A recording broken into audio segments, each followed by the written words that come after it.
Hey, what's going on, guys? Today I just want to do a quick update on my key situation, talk about some stuff and how your comments changed my mind. So first off, I kind of flashed this in another video. This is a Tale of Knives Zipster.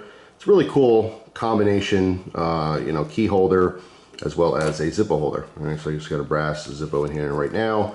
I've been carrying this on and off for weeks now, and I really like it. I would say on and off most days I have this on me. I've carried this on my front, kind of a little bit to the right, but before the pocket. So like, that position right there. And it's really, really easy to get the keys on and off, using the clip here. And then obviously I like the fact that I have a Zippo that's available to me, but I don't have to pocket carry it.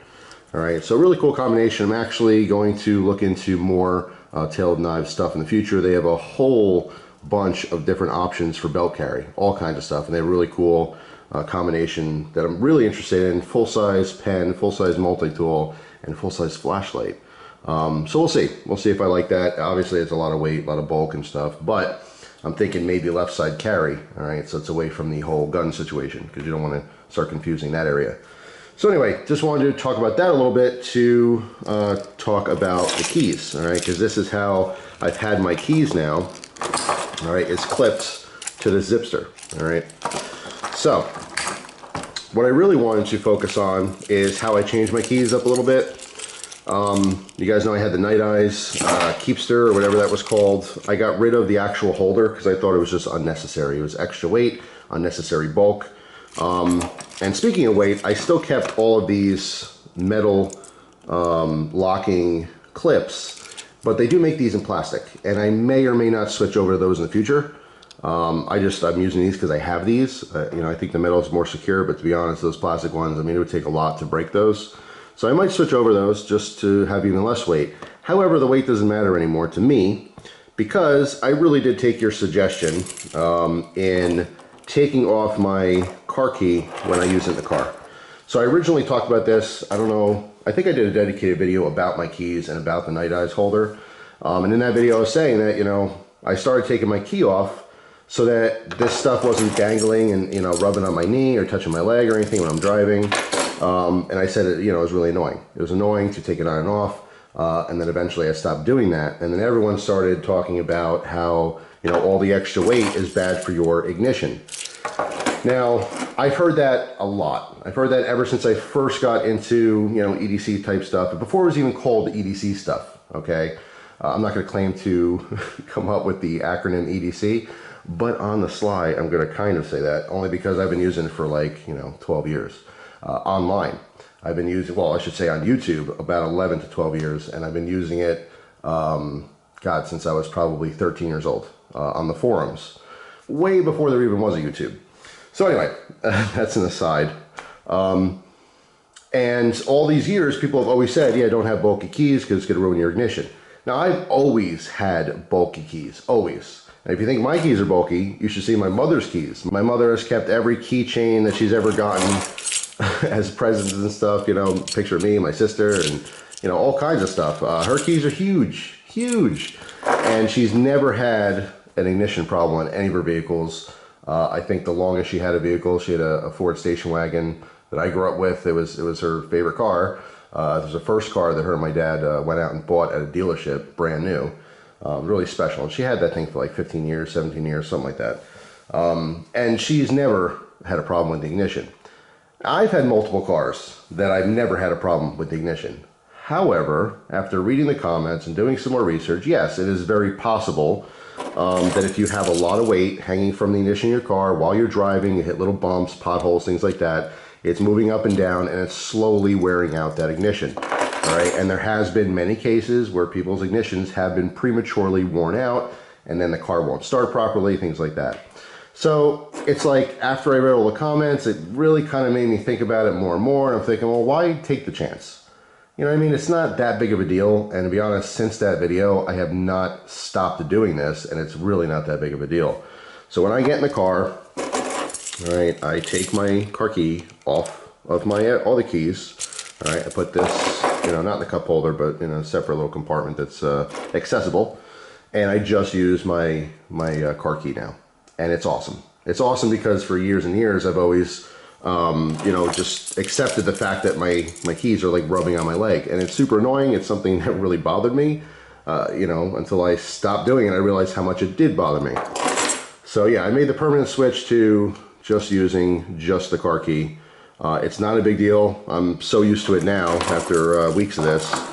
You know, I take it back off, I pop it on my keys, and then I use just the split ring here on this zipster most days and clip it to the outside of my pants. Okay, so yeah, I'm that guy where I'm walking and you'll hear me coming because my keys are jiggling around and stuff. But the system's working totally fine for me. I like it. I've always liked stuff on my keys. You guys know I go back and forth constantly where, you know, I'm taking things off, putting things on. It's just one of those things. I mean, if you have everything you possibly ever wanted accessible to you, then yeah, your keys would look ridiculous. I kind of spread this stuff out. As you guys know, sometimes I'll have, you know, different larger pocket organizers with more tools and things available, but I always have second and third sets of these tools in my vehicle. So it's not always necessary. It's just convenient. But I wanted to mention that, yes, I take my key off now when I drive, and probably always will, just in case. Because it's just, I felt like, you know, after reading all these comments, yeah, I don't have a problem, never had a problem, it's not a big deal. And now that I read all the comments and everyone pointed out, I'm gonna have a problem, you know, so why take the chance, right? Also I want to show, I've been carrying this every single day since I got it. The CUTLERYLOVER Victorinox Sac Classic from BladeHQ. I just want to show the wear on it. It did obviously start chipping on the corner there, a little bit over here. All right, so I mean, considering, and it's actually on both sides, and that's mostly because that's the side that's closer to the keys, so that's what's rubbing on things, you know. So I mean, eventually it will wear off. If you happen to have one of these or other, you know, graphic Victorinox Sac Classics and stuff, continuous carry for months and months and months on end, obviously, eventually it'll just rub off and scratch up and stuff. So I, you know, because of the wear and stuff, I might take it off because I obviously want to keep it. I love it. I'll have it forever. So that might get ditched, just because I also carry, you know, a little razor on here as well. So that's pretty, actually, you know what? I did want to talk about this as well since we're on the subject. Actually, you know what? Let me go grab the box so I can tell you exactly what this is because I forgot. Be right back. All right, I had to do some digging around to find this box. I saved this box specifically because I want to do an update video on this eventually. So I've had this on my keys ever since I got this. If you haven't seen it before, I got this from Going Gear in one of their EDC clubs. And this is a Claris S1 titanium scalpel. All right, so this has interchangeable scalpel blades. All right, you buy these sterile scalpel blades, you know, all over the place. And basically, it's just a little folding scalpel knife. All right, so you pull here, it opens all the way. It doesn't have a lock. It is kind of a slip joint here, but it's fairly firm. It's not going to accidentally close easily. But when using this, I would just hold the top portion anyway, so it doesn't matter if it folds. The purpose of having a scalpel, even though I always have knives, I don't generally carry, you know, folding knives that are as thin as this blade or as pointy as this blade. All right. Obviously, most people are familiar with scalpels, but this is incredibly pointy. Okay, so this serves a different purpose than a normal knife. All right, if I need to get splinters out, it has an extremely fine point. All right, so this is a good companion to any other pocket knife you may have. So it's serving a purpose. It's not like having 3 or 4 of the same style folders. That's just you know, redundant. However, when you carry multiple knives, you can carry different types of knives that serve different purposes. Okay, maybe you carry a robust, thick neck knife, okay, for some of those hard, you know, cutting chores where you want a little fixed blade, a little bit of a thicker stock on it. But then you have your regular folding knife for EDC tasks, and then you carry something like this for those like super fine cutting chores. All right, so it does serve a purpose. I really do like it on here. Now, the point of me bringing this up is that when I first got this, I was concerned that it might accidentally open. All right, just because all you have to do is, you know, get something, a tool or something that's in your pocket to hit that and open it up. All right, and then you're in a world of trouble having such a fine little scalpel blade exposed in your pocket. It would go through your leg or, you know, cut your pants up, you know, cause some severe problems. However, I'm here to tell you, all these months later, carrying this thing, it has never opened up at all. I have full confidence, doesn't matter how much you swing it, touch it around, rub it on things, it has not opened. All right, so I am all for it. And like I said, because it has such a specific fine blade on there, I'll probably always have it on the keys. It weighs practically nothing. Like I said, I'm going to take it off right now because again, the wear on here. Let me put that to the side. And I'm probably, you know what? I'm going to take this off as well because I don't need the holder on this particular tool. I'm going to put this on the split ring itself. All right, so just making a couple changes here as we're talking. Now, all the things that are on my keys, I have the little Olight. I absolutely love this. This comes in multiple colors now. This is the I1R 2 EOS. All right, my wife carries the mint green one. Just amazing light output for its size. All right, rechargeable as well. You totally unscrew this and lift up the little charging ports on the side. All right, which is really cool. See, it's on a little spring system.